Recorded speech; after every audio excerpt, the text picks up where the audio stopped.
근데 이제 제목을 보시면 알겠지만 뭘 크게 많이 배울 것 같지는 않은 제목이잖아요. 행복, 선물 이런 것들은 배워서 되는 게 아닌 것 같아요. 그래서 함께 공감할 수 있었으면 좋겠다라는 생각이 듭니다. 아마 성경에 대해서 어느 정도는 그래도 잘 알고 계실 거라고 생각을 하고요. 그리고 성경을 너무 어렵게 공부하는 것보다 쉽게 공부하면서 그게 내 마음에 맞으면 좋겠다라는 생각을 이렇게 좀 준비를 하게 됐습니다. 그래서 뭐 이렇게 행복한 삶을 위한 완벽한 선물입니다. 여러분 행복하십니까? 아멘. 와, 너무 좋습니다. 와, 이렇게 아멘이 바로 나오시는 거 보니까 정말로 행복한 사람들인 것 같습니다. 왜 행복하시나요? 돈이 좀 많으신가요? 돈이 많으신가요? 네, 예수님이 함께 하시니까. 여기 만수르라는 사람인데요. 이 차도 되게 멋있죠? 사자를 애완동물로 키웁니다. 네, 사자 한번 키워보실 생각 있으세요? 이 사람 이름 혹시 들어보셨습니까? 만수르라고? 되게 유명했던 개그 프로의 소재로도 나왔던 사람인데요. 이 사람이 왜 유명하게 됐냐면 한 축구팀을, 잉글랜드 축구팀을 이 사람이 인수를 하는 과정 속에 되게 유명하게 됐습니다. 왜냐하면 이 사람이 그 빚더미에 앉은 축구팀을 인수를 해서 내가 부의 힘이 뭔지 보여주겠다 그리고 빚을 다 갚아버리고 그리고 선수들 그 몸값을 다 올리고 그렇게 해서 2011년도, 2011년도, 2012년도를 그리고 2013년도, 14년도 시즌을 우승을 시킵니다. 그 팀을. 놀랍죠? 예. 그리고요, 더 놀라운 것은 관중석 있잖아요. 거기 시트, 의자에 앉는 데다가 다 히타를 다 깔았어요. 히타를 다 깔아가지고 편안하게 볼 수 있도록 그렇게 했습니다. 돈 있어서 이렇게 하면 참 좋겠어요. 예, 우리 교회도 막 이렇게 따뜻하게 그리고 돈 사람들 많이 좋아합니다. 또 이 할머니는 저거를 드세요. 저희 이 할머니가 이제 70대 넘은 할머니인데요. 102kg입니다. 저 무게가요. 102kg인데요. 드세요. 안 믿기시죠? 저거 허리를 이렇게 해서 드세요.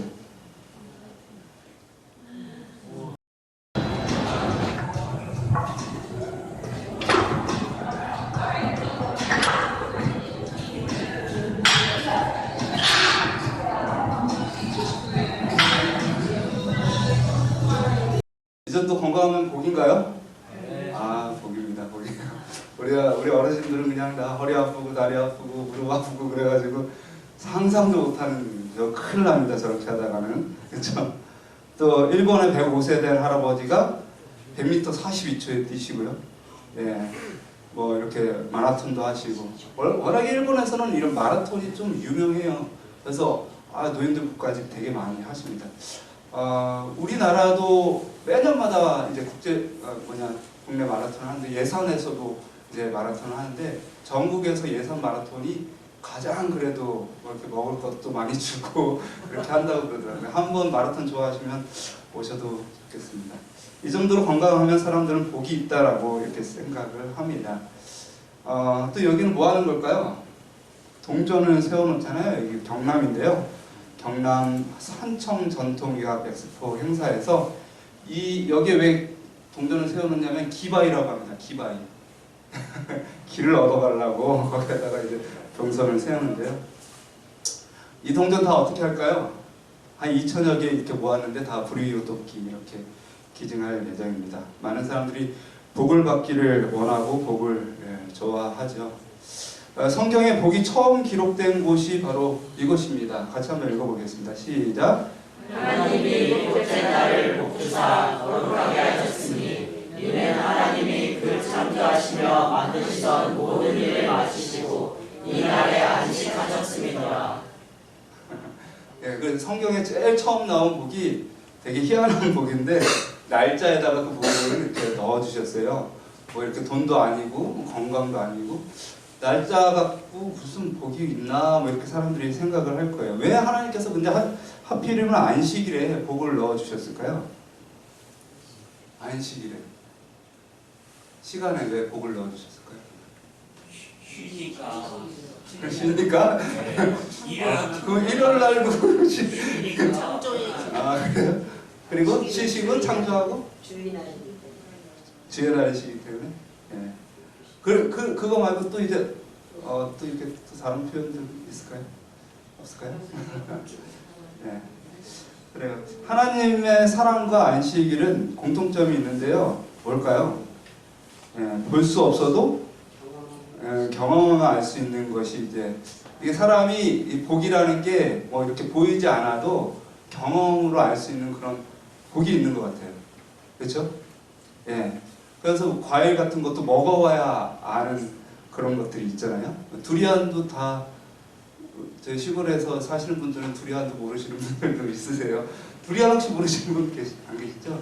그래서 두리안을 제가 맛을 막 설명을 해드렸더니 전혀 못 알아듣죠. 아무리 그래도 예, 먹어봐야 이제 아시는 건데요. 하나님의 선하심도 맛보아야 아는 것이고요. 사실 안식일 지키는 것에 무슨 진짜 복이 있나라고 생각하지만 경험해봐야 알 수 있는 것이 안식일의 복이 아닌가 싶습니다. 여러분 행복이라는 것은 이것은 이제 정답은 없고요. 뭐 성경에 나와 있지도 않은 질문인데요. 행복이라는 것이 언제 발생하는 것 같아요? 네, 제가 이렇게 여러 가지를 보고 느낀 거는 행복이라는 것은 내가 좋고 너도 좋으면 그때 행복이 발생하는 것 같아요. 네, 나는 좋은데 그 사람이 싫으면 엄마가 밥하는 걸 되게 좋아해가지고 이렇게 밥 해먹자 그러는데 애들은 자꾸 외식하자고 그러고 그러면은 배고팠을 때 행복이고 배고팠을 때 행복이고 우리 각자의 인간적인 행복이 있을 수 있잖아요. 그렇죠. 총각은 처녀를 만났을 때 행복해요. 그렇죠. 가정을 이뤘어. 그렇죠. 그 행복이라는 각자 다른 거죠. 행복은 저는 두 사람이 공감하고 이렇게 딱 한 마음이 됐을 때 내가 일을 하는데 그 일이 나한테 좋은 거예요, 맞은 거예요. 그러면 그것이 행복할 수 있다는 거죠. 나치!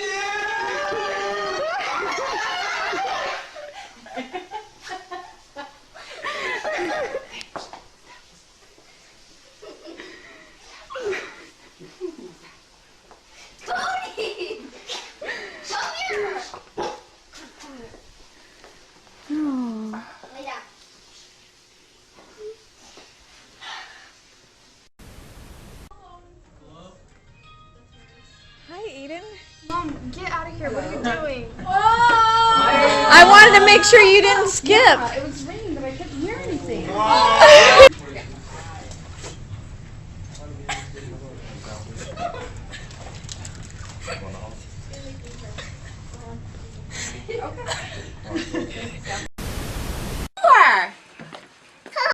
보고 싶었던 아빠를 만났을 때에 엄청 행복한 거거든요. 엄청 정말 뭐 이런 장면들이 많이 있습니다.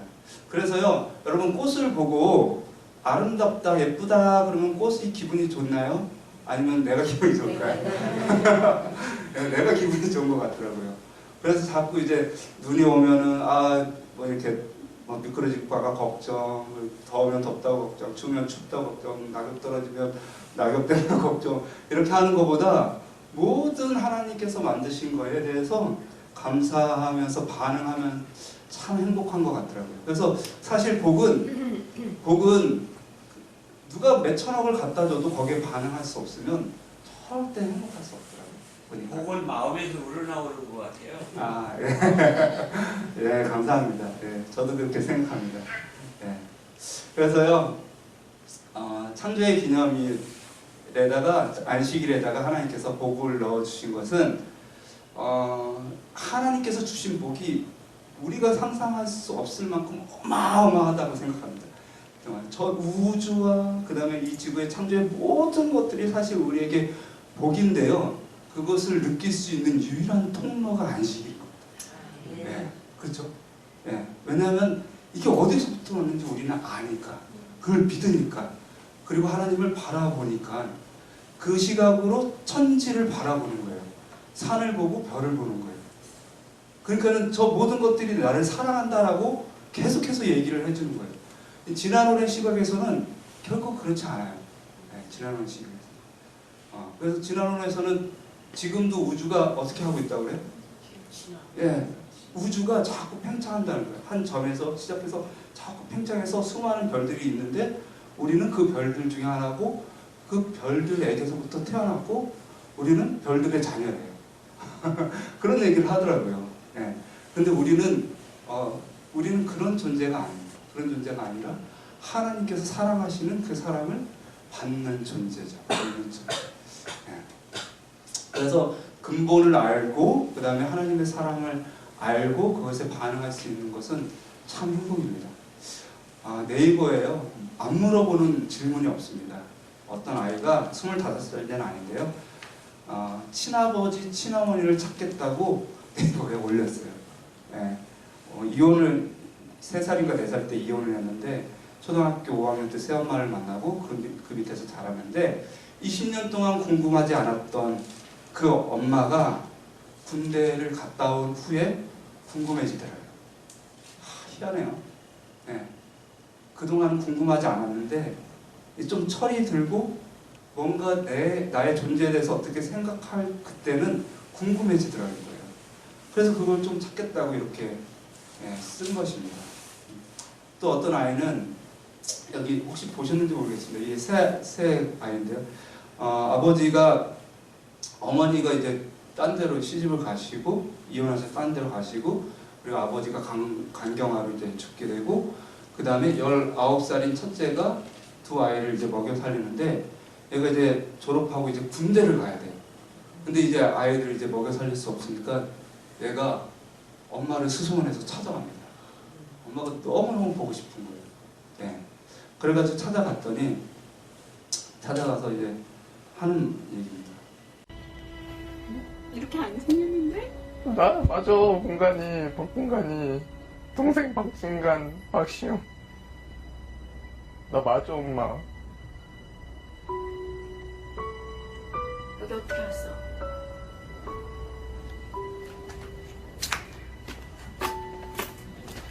오 년 만에 처음으로 만나는 엄마.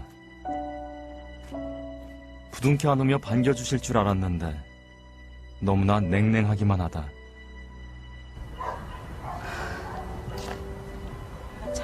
찾지 않았는 게 너한테 좋았을 뻔했다. 엄마를 어떻게 할 수가 없어. 감당할 수가 없어. 처음 봐놓고 그렇게 말해도 돼? 힘들게 찾았는데?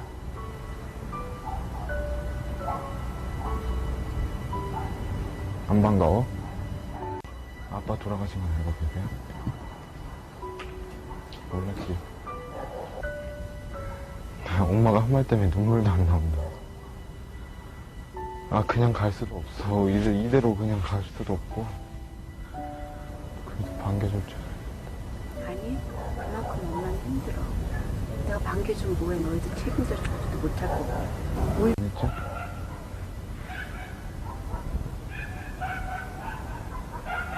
울지마. 나 울음 참고 있단 말이야.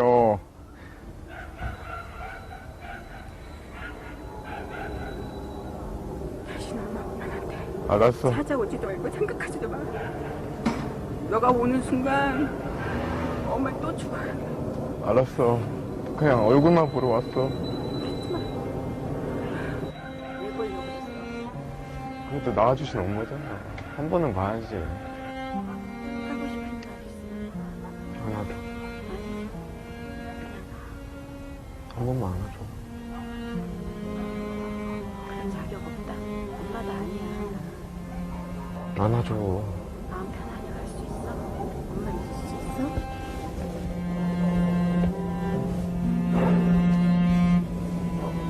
이건 아니야. 힘들게 산 거 아니까. 그냥 엄마 보러 왔어. 엄마가 아무리 독하게 말해도 도와주신 거 아니까 괜찮아. 나 이제 간다. 알았지? 알았어. 그리고 나중에라도 여기 오면 엄마 못 만나 없어. 알아. 어차피 여기 철거지역이야. 나 그냥 엄마 딱 한 번 보러 왔어. 딱 한 번. 이럴 거 알면서 왜 와? 응? 일단 보고 싶으니까 왔어요. 이럴 거 알면서 왜 와? 울지 마세요. 울지 마세요. 강하게 살아야지. 울지 마. 나 이제 갈 거야. 알았지? 응? 아니. 어떻게 이렇게 잘할 거 아니야. 해준 거 아무것도. 아니라고. 엄마, 나 울게 하지 마. 엄마, 나 갈게. 알았어. 조심히 살고. 알았어. 이게 마지막. 끝.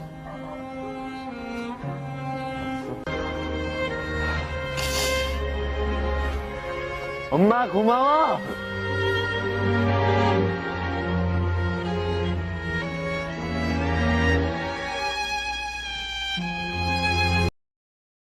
낳아주신 엄마들은 한 번은 봐야지 안아줘라고 끊임없이 이야기를 하는데 엄마는 또 그럴 수 없는 상황 속에서 끊임없이 이렇게 거절을 하는 과정이 너무너무 불쌍합니다. 범죄하기 전에 아담과 하와는 정말 안식일을 제일 사랑했었는데 왜냐하면 그의 만드신 분을 만났기 때문이죠. 그의 만드신 분을 만나고 그분의 사랑을 느꼈고 그리고 그분의 모든 축복을 보고 반응했어요. 정말 어떻게 행복했는지 우리는 상상할 수 없습니다. 그러나 우리가 죄로 말미암아 그 행복을 완전히 잃어버렸어요. 예. 그래서 시편 95편 7절에는 대저 저는 우리의 하나님이시요 우리는 그의 백성 기르시는 백성이며 그의 손의 양이라 너희가 오늘날 그 음성을 듣기를 원하노라 라고 얘기합니다. 하나님은 사람에게 복을 주시는데 복은요 사람에게서 결코 나올 수 없습니다. 예, 왜냐하면 사람은 피조물이기 때문에. 하나님이 왜 하나님입니까? 왜 하나님이 신이죠?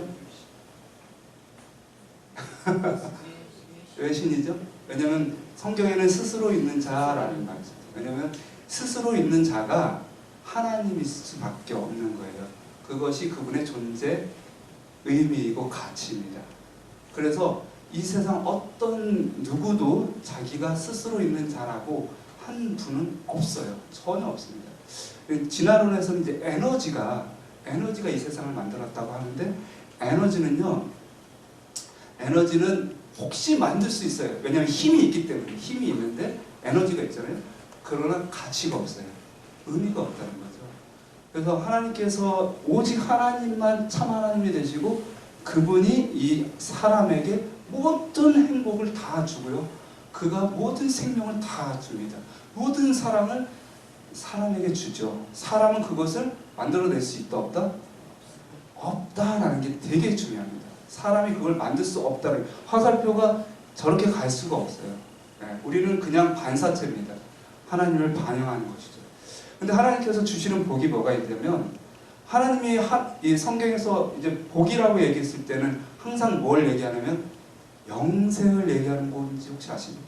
네, 그래서 헐몬의 시원에서 복이 내려오는데 그것이 뭐라고요? 영생이라고요. 죽으면 다 소용없잖아요. 그래서 예, 영생은 다른 의미로 무슨 의미냐면 무한한 기회예요. 무한한 시간이 주어지는 거예요. 이것처럼 놀라운, 왜냐면 내가 오늘 좀 아파가지고 죽을 것 같아도 계속해서 무한한 시간과 기회가 주어지면 연구해가지고 아니면 돈 벌어가지고 어떻게든 연구해서 고치면 돼요. 그 영생이라는 것은요 모든 복이 근원이 될 수밖에 없어요. 그렇잖아요? 아유 어떻게 이렇게 아파 죽겠는데 오래 살아, 평생 살아, 이런 생각을 하지 마세요. 왜냐면은 평생 그냥 안 죽을 것 같으면, 죽지 않을 것 같으면 여러분 돈을 벌어도 엄청나게 벌 수 있고요. 연구를 해도 엄청나게 할 수 있습니다. 예. 그래서 모든 삶의 문제를 해결할 수 있는 것이 시간과 기회예요. 그 시간과 기회가 없기 때문에 우리가 아등바등 사는 거죠. 그것은 엄청난 복입니다. 그런데요, 이 영생만 줄 뿐만 아니라 이것으로 이제 하나님께서 그 복이 끝난 것이 아니라 나라라는 개념이 나옵니다. 나라라는 개념. 그래서 나라에는 뭐가 있어야 되냐면 백성과 그다음에 법과 그다음에 땅이 있어야 됩니다. 세 가지가 있어요. 이 개념이 성경에는 다 나오고요. 이것을 하나님께서 복으로 주셨어요. 네. 여러분 법이요 하나님의 율법이 복이에요, 구원을 받을 조건이에요? 예? 예수를 믿은 사람이요. 예수를 믿었어요. 근데 안식일을 안 지키면 구원 받아요, 못 받아요? 예?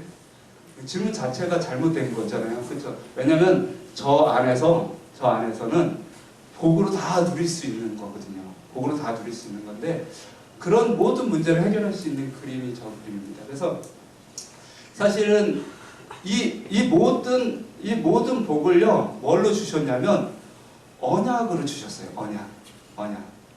왜 언약으로 주셨을까요? 언약이라는 것은 쉽게 생각하면 이런 것입니다. 세상에 여자들이 많고 남자들이 많잖아요.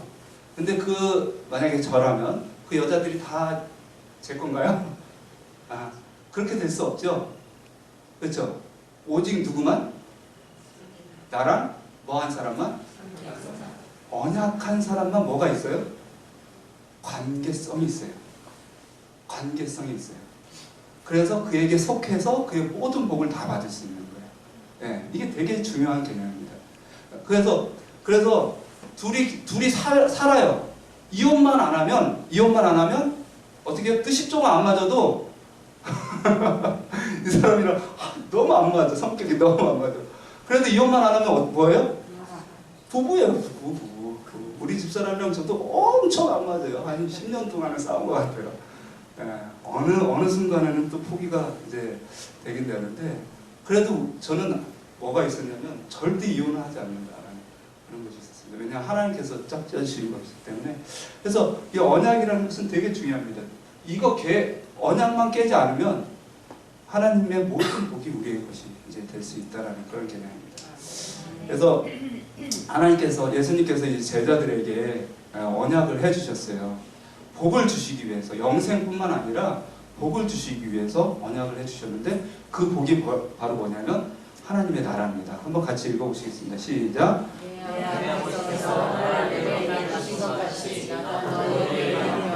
너희로 내 나라에서 내 상에서 먹고 마시며 너는 보좌에 앉아 이스라엘 12지파를 다스리게 하려노라. 그래서 여러분 구원받은 목적이 뭐예요? 영생을 얻어서 뭐 하시려고요? 영생을 얻어서 영원히 살아서 뭐 하실 거죠? 영원히 살아서? 그 답이 원래 창세기 1장 26절에 나와요. 하나님께서 사람을 만드시고 뭐라 그랬어요? 생육하고 번성하여 땅에 충만하라고 그랬어요. 그래서 하나님의 영광이 이 사람을 통해서 온 천지에 그분의 생명력과 그분의 사랑과 그분의 행복이, 그분의 만족이 우리를 통해서 느껴지도록 만든 거예요. 그래서 우리가 너무너무 행복해서 찬양하고 이런 모습들, 날아다니고 생명력으로 날아다니고 이런 모습들을 하나님께서는 보고 싶었던 거죠. 그래서 정말로 행복한 것을 하나님의 뜻이고요. 하나님께 영광을 돌리는 것입니다. 네. 하나님께서 우리를 구원하신 것은 누구의 나라를? 하나님의 나라를 상속하게 하기 위해서. 그래서요, 마태복음 25장 34절에 뭐라고 그랬냐면 내 아버지께 복받을 자들이여 나와 창세로부터 너희를 위하여 예비된 나라를 상속을 받으라. 여러분 어느 날 여러분의 출생의 비밀이 밝혀졌는데요. 여러분이 삼성기업을 상속할 상속자예요. 그럼 어떠시겠어요? 좋아요? 감당하실만 하시겠어요? 그 회사 말아먹지는 않을 것 같아요. 저는 우리 집도 간사하기 힘들더라고요. 우리 집 두 딸과 그 다음에 이제 중학교 3학년 이 아들이 공부를 너무너무 안 하는데 말을 너무너무 안 들어요. 그래서 이걸 어떻게 하냐. 근데 내 인덕이 부족해서. 근데 어떻게 이 기업을 운영하겠습니까? 그렇죠? 예. 저는 그래서 큰 교회를 가도 만약에 사람이 막 100명 이렇게 넘게 가면 너무너무 부담이 되더라고요. 물론 하나님께서 감당할 능력은 주는데 우리가 하나님의 나라를 상속을 받는 것은 엄청난 특권입니다. 그런데 그것을 어떻게 해요? 뭐 할 수 있는 능력이 없는 것 같아요? 감당할 수 있는 능력이 없는 것 같아서 그런데 근데 제목이 뭐예요? 행복한 삶을 위한 완벽한 선물인데요. 우리가 걱정할 필요가 없어요. 걱정할 필요가 없는 게 우리가 이 나라를 상속하고 남을 수 있도록 하나님께서 우리에게 그 모든 나라를 선물로 주신대요. 네. 그래서 오늘 뭐냐 이제 전체적인 주제를 좀 얘기를 하고 있습니다. 다니엘서 7장 22절에 우리 잘 아시는 말씀이잖아요. 지극히 높은 자의 성도를 위하여 신원하였고 때가 이르면 뭐요? 성도가 나라를 얻었더라. 이 장면은 정말 놀라운 희망적인 말씀입니다. 다니엘서 7장 27절에도 지극히 높은 자의 성민에게 붙임받으리니 그의 나라는 영원한 나라가 될 것이다. 우리가 받는 나라는요 망할 나라도 아니고요, 그리고 우리가 감당하지 못할 나라도 아니고요, 그리고 하나님께서 반드시 우리에게 주실 나라예요. 주실 나라. 왜 드라마 같은 데 보면은 대기업 아들이 그거 기업 상속하기 싫어가지고 막 이렇게 도망 다니다가 막 망나니 짓 하다가 결국은 받잖아요. 여러분 아무리 그렇게 하더라도 여러분 결국은 받게 될 거예요. 결국은 그러니까 준비 단단히 하셔야 돼요. 준비 단단히. 예. 하나님의 나라는 어떤 나라예요? 예. 사단의 나라와 비교했을 때 하나님의 나라는 뭐가 있는 나라예요? 생명이 있는 나라예요. 생명. 예. 그러니까 우리가 사는데 사는 것처럼 살아야 되는데 죽은 것처럼 사는 사람이 있어요, 없어요? 다 죽어가는 사람처럼 맨날 아이고 죽겠나 하고 하나님 언제 데려가시나. 이거 하나님 나라 백성이? 아니에요. 내가 살아서 어떻게 살아야겠다? 에녹과 같이 살아서 하늘나라에 올라가야겠다. 일이 끝났어요, 안 끝났어요? 살아있으면 하나님의 자녀의 삶은 끝나지 않았습니다.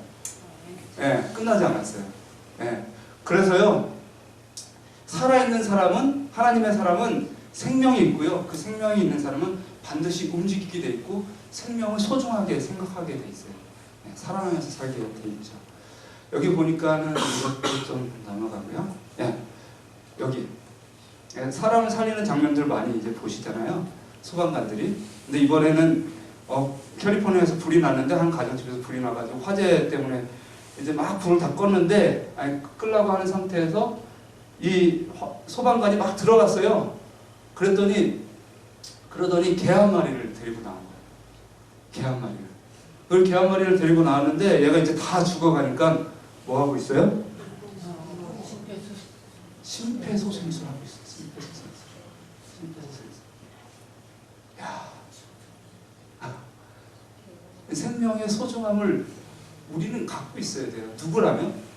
그리스도인이라면. 그리스도인이라면. 사람이라면. 근데 너무너무나 동물을 어떻게 해요? 학대하죠. 여러분 우리 치킨, 피자, 소고기, 먹거리 엄청 많이 있잖아요. 그거 다 어떻게 나오는 건지 아시죠? 상상도 못할 방법들로 동물들이 학대를 받으면서 나와요.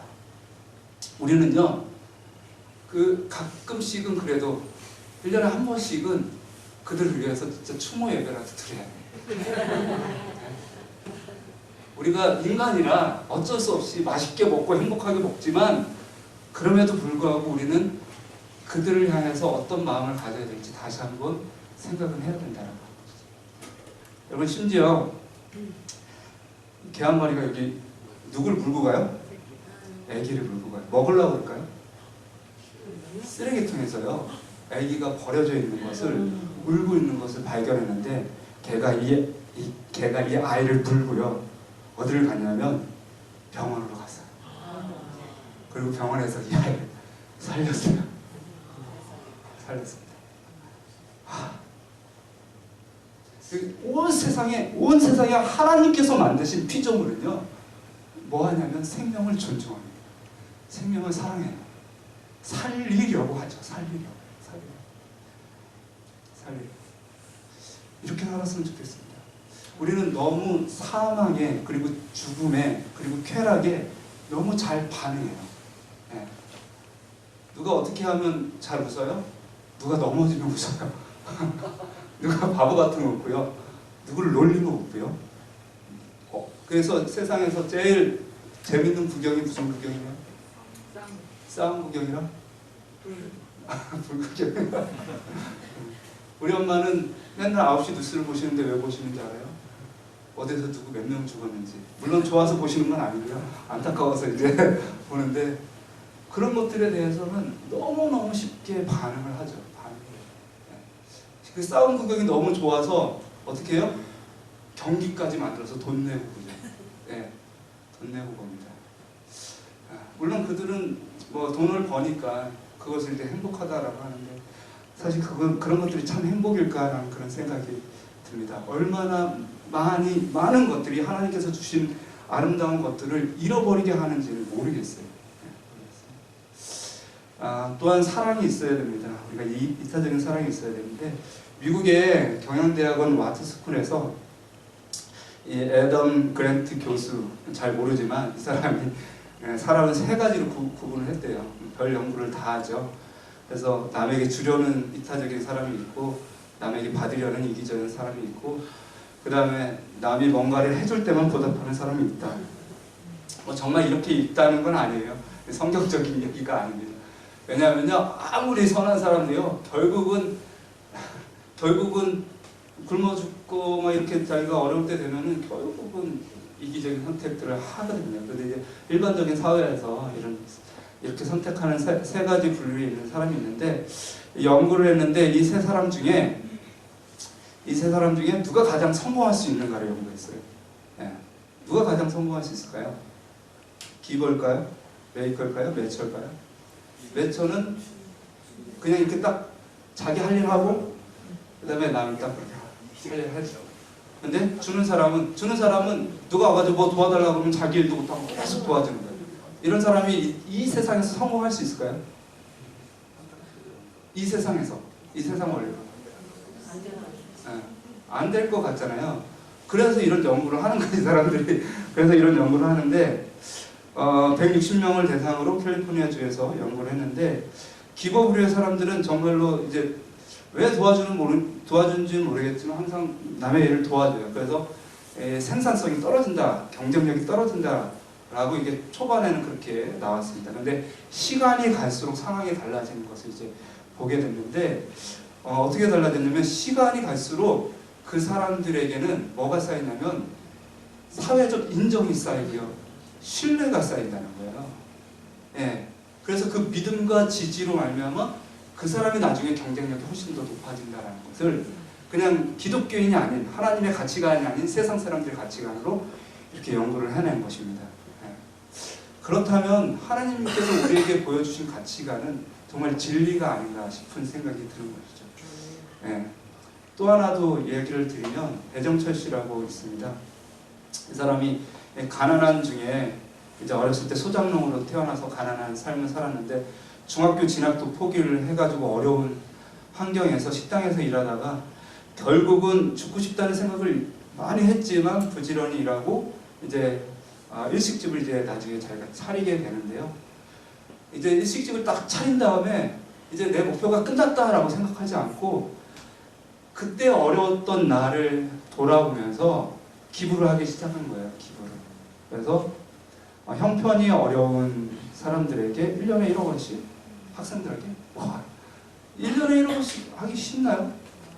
이 사람이 장사가 잘 돼서 이렇게 하는 것이 아니라 이렇게 기부를 하다 보니까 계속해서 들어온다는 거예요. 본인이 50억을 이때까지 내놨는데 이것을 만약에 모은다고 생각했으면 이렇게까지 돈이 들어오진 않았을 거예요.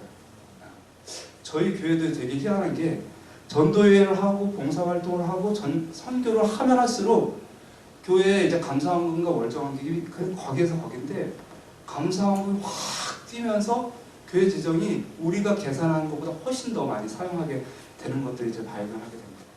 네, 뭐 엄청나게 많은 기부들을 하죠. 네, 원금뿐만 아니라 우리가 가난하잖아요. 보통 이제 재립교회들이. 그럼에도 불구하고 이렇게 나눔을 실천하면, 그리고 거기에 대한 반응이 이제 들어오기 시작하면 정말 우리의 신앙생활이 너무너무 행복해질 거예요. 그것은 하나님의 가치관이기 때문에 그렇습니다. 네. 나라를 구성하는 요소 3요소 아까 설명드렸었는데, 하나님께서 백성을 주신 것은 하나님의 품성을 담게 해주시라는 것을 알고 있습니다. 왜 하나님 품성을 담게 해줬냐면 그것은 거울 효과입니다. 거울 효과. 하나님을 담게 만들어서 그 사랑에 반응할 수 있도록 해주신 것이고요. 그리고 또 이제 법을 주셨습니다. 여러분, 법은 왜 주셨을까요? 법. 질서를 위해서. 법은 개인을 위해서 주셨을까요? 공동체를 위해서 주셨을까요?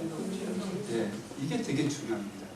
그래서 법은요, 개인의 구원과 관계가 있을까요? 없을까요? 개인의 구원과 전혀 관계가 없어요. 예, 그래서 율법 때문에 구원받는다 없는데 이 논쟁 자체가요, 되게 쓸데없는 짓. 여러분, 혼자서 구원받을 것 같으면 법이 뭐 필요 있어요? 그렇잖아요. 같이 가려니까 법이 필요한 건데, 보세요. 같이 교회 다니는데 원수가 하나가 있어요. 어쨌든 같이 가야 돼요. 근데 나는 저 사람 때문에 하늘나라 안 간다는 사람이 있어요, 없어요? 있어요. 예. 그래서 하나님의 법을 감당할 수가 없는 거죠. 그래서 같이, 근데 이 법을 좀 잘 이해하셨으면 좋겠어요. 법을. 나중에 이제 좀 다 설명을 드릴 텐데요. 그래서 법은 어쨌든 사회적 약속이고 둘 이상 함께 살아가야 될 때 필요한 것들입니다. 그리고 또한 이 법이 있으므로, 법이 있어야지 뭐가 되냐면 이 개인의 생명이, 개인의 삶이 더 풍성해져요. 그래서 성경에 계속 어떤 얘기가 나냐면 내가 너를 구원할 뿐만 아니라 너의 삶을 풍성하게 한다는 얘기가 나오는데, 그것이 다 이제 법과 관련된 얘기들이 많이 있습니다. 더 풍성해지는 거예요. 왜냐하면은 아담이, 하나님께서 아담을 딱 만들어 놓으셨을 때 이 아담이 완벽했어요? 완벽하지 않았어요? 그 자체로 완벽했었습니다. 정말 그 자체로 완벽했어요. 그런데 좋지 못하다고 한 거예요. 왜 그랬냐면, 사람은 언제 행복하다고요? 반응할 때, 같이 할 때. 그래서 둘 이상의 사람들이 만나고, 셋 이상의 사람들이 만나고, 그 다음에 사회가 만나고, 국가가 이룰 때 그 모습이 너무너무, 그러니까 우리가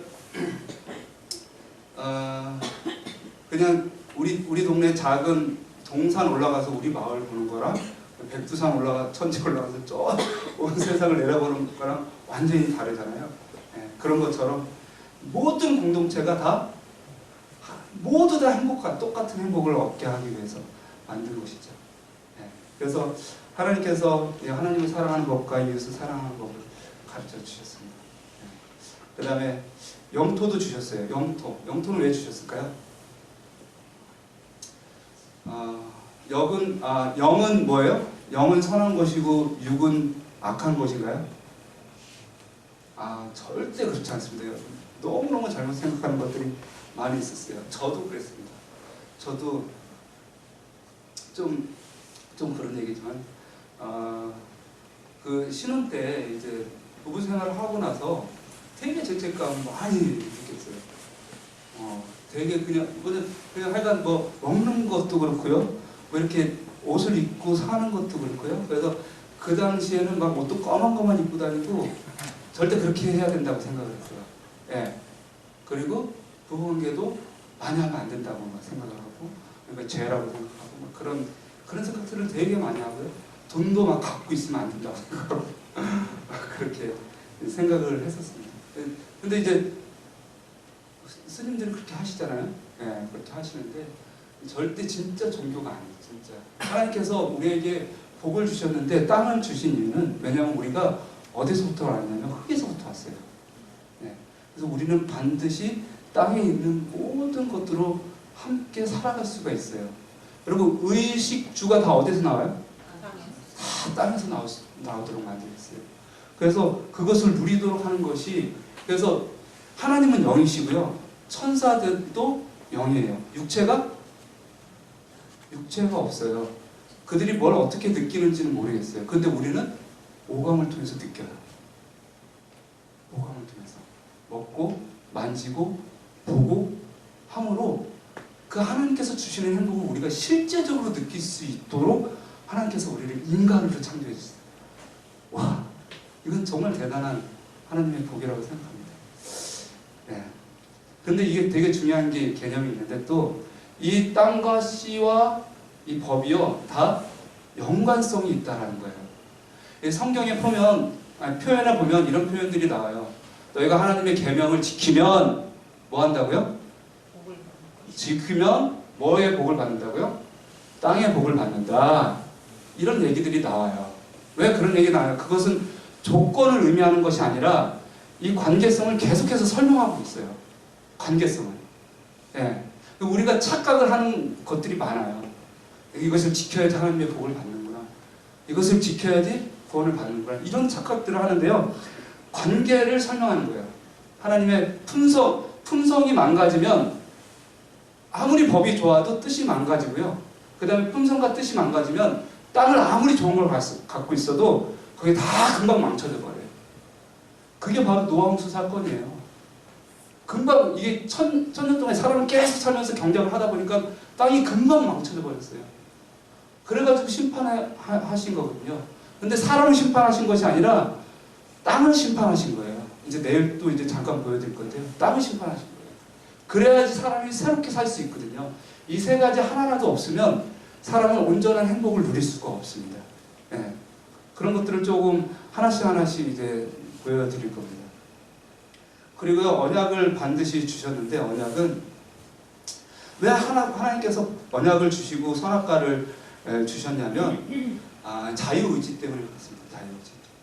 아무리 이 모든 것들이 다 좋아도 너희가 이것을 선택할 수 있다. 선택할 수 있다. 그래서 우리에게 뭐 할 권리까지? 죽을 권리까지. 죽을 권리까지 주신 거예요. 그러니까 우리를 자유로운 자로. 네. 여러분 대한민국이 요즘에 살기 좋아요? 안 좋아요? 안 좋아요. 좋아요? 안 좋아요. 제가 저도 이제 대한민국이 살기 안 좋은 것 같아서 이민을 한번 생각해 보려고 캐나다도 알아보고 여기저기 다 알아봤는데 우리나라만큼 살기 좋은 데가 없어요. 요즘에 우리나라만큼 살기 좋은 데 없어요. 인터넷도 잘 되죠. 그리고요, 경제 수준도 꽤 괜찮아요. 정치만 잘하면 좋아요. 정치만 잘하는. 정치랑 교육 딱 두 개인데요. 딱 두 개인데요. 그것만 빼면요, 정말 좋은 나라예요. 왜냐하면 우리나라에서 대통령 욕해도 어떻게 해요? 이제는 안 잡아가는 시대예요.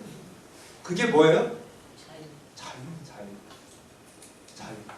자유는요, 인간의 가장 무슨 권리예요? 기본 권리입니다. 그래서 대한민국이 살기 좋은 거예요. 하나님께서 우리에게 자유를 주셨습니다.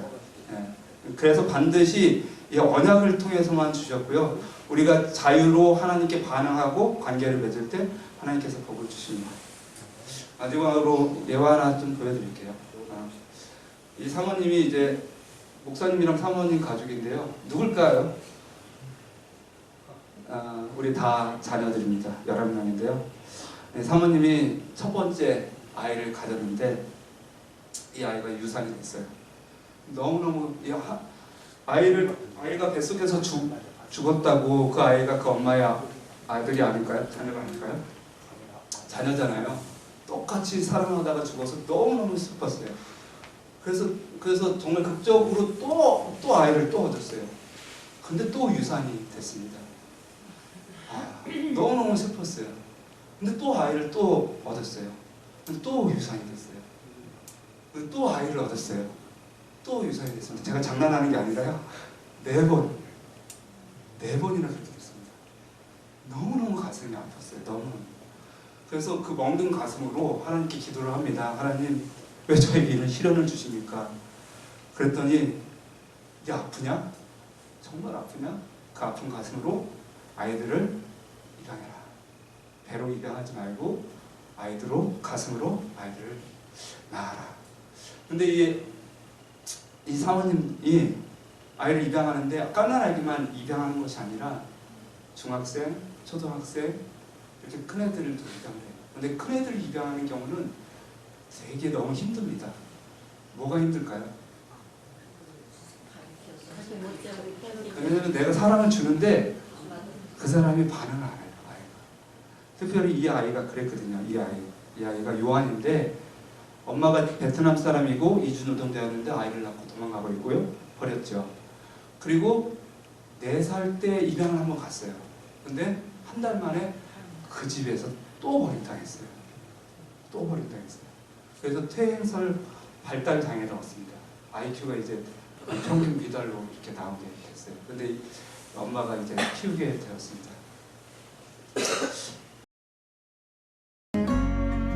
하지만 요한이야말로 아내를 가장 많이 울렸습니다. 친엄마가 베트남 이주 노동자였던 요한이는 4살 때 입양을 갔다가 한 달 만에 파양이 되고 말았습니다. 그 상처로 퇴행성 발달 장애를 앓게 되었습니다. 저희 집에 올 때 IQ 67로 왔어요. 그러니까 70 미만이면 지적장애예요. 우리나라 이제 법으로. 7살 때 그것도 재롱잔치 때 이제 다 끝나고 난 다음에 돌아서가지고 엄마 사랑해요 하고서는 아이들한테 선생님이 시키는데 요한이만 돌아보지 않고 있더라고요. 나 엄마 안 좋아해요. 그것도 큰 소리로 그 초등학교 그러니까 유치원 교실이 떠나가도 나 엄마 안 좋아해요. 그리고 고개를 돌리지 않는 우리 요한이를 바라봤어요.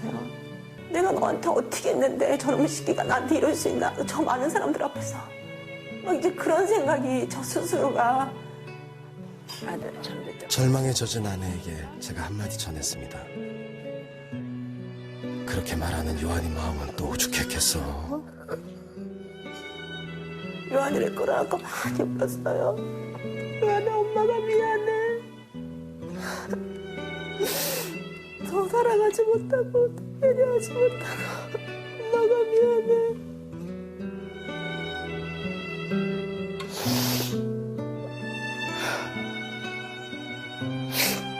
근데요 정말 기적이 일어났어요. 요한아 미안해 하고 우는데 요한이가 저를 막 끌어안고 우는 거예요.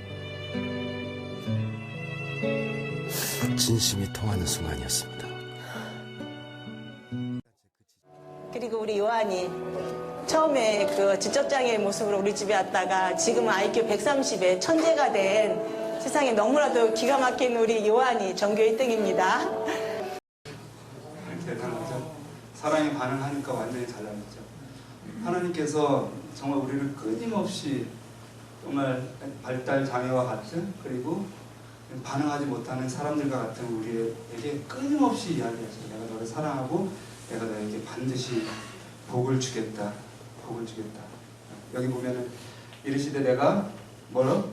반드시 너에게 복 주며 너를 번성하게. 여기 복은 생명이고요. 앞에 복은 생명이고 뒤에 복은 하나님 나라입니다. 너를 번성하게 하고 번성하게 하리라 하였다. 그가 이같이 오래 참아 약속을 받았느니라.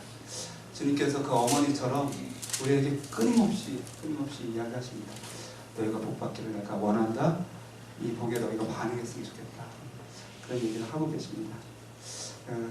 마지막 이제 호소인데요. 그들은 하나님을 굳게 의지하고 날마다 모든 축복의 근원으로부터 은혜와 능력을 받아야 한다. 모든 사람에게